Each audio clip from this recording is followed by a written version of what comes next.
The restaurant smelled like roasted garlic and polished oak. The chatter of distant tables swirled around our corner booth, but my world had contracted to the long rectangular table where my family gathered, all eyes supposedly on me, or at least expecting me to react. My father, chest puffed, glass raised, wore that performative grin I had grown up memorizing. My mother had already begun shifting in her seat, glancing between him and me, anticipating the reaction she knew was required. My brother beamed, the kind of unearned confidence that comes from always being the favorite. I sipped water, quietly observing the scene. The salad course hadn't arrived yet. The first course was still a ritual of small talk, politeness, and subtle competitions about who had achieved more. I had nothing to prove here. I never had. Then it happened. My father stood. A fork clinked against the plate. He cleared his throat. "We've decided to leave everything to your brother," he announced. "He's the only one who's ever made us proud." Laughter. Applause. A few cousins hooted. My mother clapped, though her smile was strained. My brother's chest swelled with self-satisfaction. The waiter paused, uncertain if he should serve the next course. I felt a flash of heat, but it didn't rise to anger. It didn't need to. Instead, there was a quiet clarity, a stillness in my chest. Years of overlooked contributions, subtle dismissals, and preferential treatment all congealed into a single thought. They assume they control the outcome. They don't. I smiled. A gentle, unremarkable smile. Not sharp, not triumphant, just presentable. I took a bite of bread and let the conversation continue around me. I was invisible, and that invisibility was a power they could not see. No one noticed the quiet way I excused myself mid-meal just past the appetizer, under the pretense of adjusting something on my phone. I didn't slam the door. I didn't shout. I didn't stage a scene. I walked calmly to the car, keys already in my pocket. 2 days earlier, I had insured everything they assumed would belong to my brother. The business, the house, every account, was legally under my name.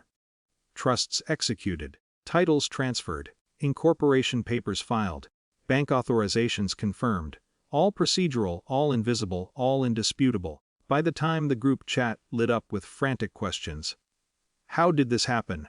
We thought everything was his!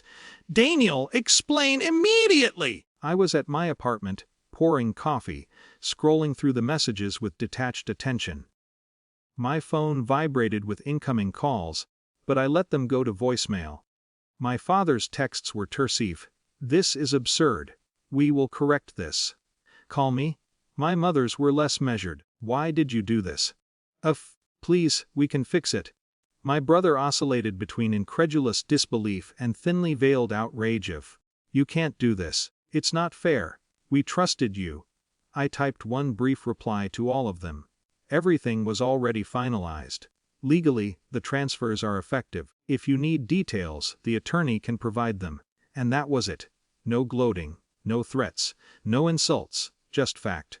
The power they flaunted, the control they believed they held, was quietly and irrevocably gone. I reflected on their pride, their public theater at the restaurant. I didn't regret letting them perform. The audience had been their own family, cheering the illusion of control.